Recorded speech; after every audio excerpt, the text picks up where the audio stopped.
Hello అండి. Super టేస్టీగా ఉండే రవ్వ లడ్డు నా స్టైల్‌లో నేను ఎలా చేశానో చూపిస్తాను చూసేయండి. ఇక్కడ చూడండి ఎండు ద్రాక్ష, ముత్తమాడి పప్పు, ఎలాచి పౌడరు, చక్కెర, ఇంకా వచ్చేసి రవ్వ, ఇంకా వచ్చేసి కొబ్బరి పౌడరు. రవ్వ అయితే 2 ముక్కల గ్లాస్ తీసుకున్నాను. అదే క్వాంటిటీలో చక్కెర కూడా తీసుకున్నాను. కొబ్బరి పౌడర్ వచ్చేసి 1.5 గ్లాస్ తీసుకున్నాననమాట. ఇక్కడ ముందుగా పెనం పెట్టి నెయ్యి వేసుకొని ముత్తమాడి పప్పు, ద్రాక్ష ఫ్రై చేసుకొని పక్కకు తీసుకోవాలి. అదే పెనంలో రవ్వను కూడా వేసుకొని ఇంకా కొద్దిగా నెయ్యి వేసుకొని బాగా ఫ్రై చేసుకోవాలండి. మంచి కలర్ వచ్చేంత వరకు సన్న మంట పైన బాగా ఫ్రై అయిన తర్వాత కొబ్బరి పౌడర్ కూడా వేసుకుని అది కూడా దాని రవ్వతో పాటు మంచిగా ఫ్రై చేసుకోవాలి. ఇంకా కొద్దిగా నెయ్యి యాడ్ చేశాను నేను. తర్వాత ఎలాచి పౌడర్ వేసాను చూడండి.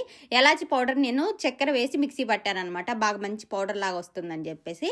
తర్వాత అయితే ఇక్కడ చక్కెర నేను తీగ పాకం పట్టుకుంటున్నాను అనమాట. చూసారా, ఇలా తీగ వచ్చేంత వరకు మనం తీసుకొని అందులో ఈ ఫ్రై చేసుకున్న రవ్వను కూడా వేసుకొని బాగా కలుపుకోవాలన్నమాట. ముత్తమాడి పప్పు, ద్రాక్ష కూడా వేసేసుకొని బాగా కలుపుకొని గోరువెచ్చలుగా ఉన్నప్పుడే మనం ఉండలు చేసుకోవాలి.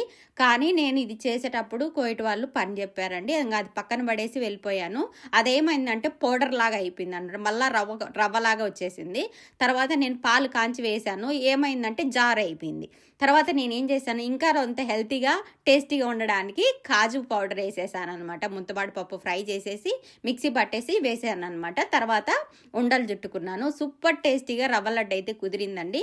వెంటనే ఉండలు చేసింటే సరిపోయిండు. కానీ ఇక్కడ పనులు మీకు తెలిసిందే కదండి, ఎప్పుడు ఎలాంటి పనులు ఉంటాయో ఎవరికి తెలీదు. సో అందుకే thank you for watching. Please support. By.